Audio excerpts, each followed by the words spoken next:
این زنان مدران از ناحیه واسه با قسم حربی 13483 وزارت مدافع تاجیکستان با عیادت سربازان آمدند. چورابینی مذکور در دوره نقشه چورابینی های ریاست کارگزاران و اولای مقامات اجرایی حکومت دولتی ولایت ختلان راه اندازی گردید. مقصد آن شناسایی با شرایط خدمت عسکران و ادای خدمت صادقانه جوانان در صفای قواهای مسلح، ثبات و آرامی دولت و حیات آسایشته مردم تاجیکستان عبارت بود.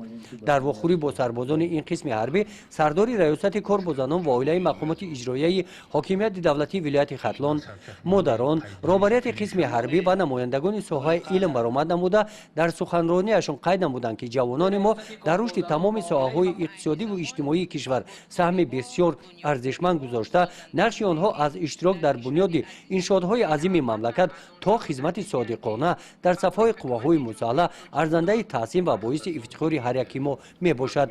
تاکید کرده شد که وابسته از وضع امروزه جهان و منطقه خدمتچیان حربی را ضرور است که هوشیاری و زیرکی سیاسی را از دست ندهند، دانش و ملکه کسبی خود را پیوسته بلند برداشته برای رفع حالتهای فوق‌العاده و غیر چشمداشت همیشه آماده باشند.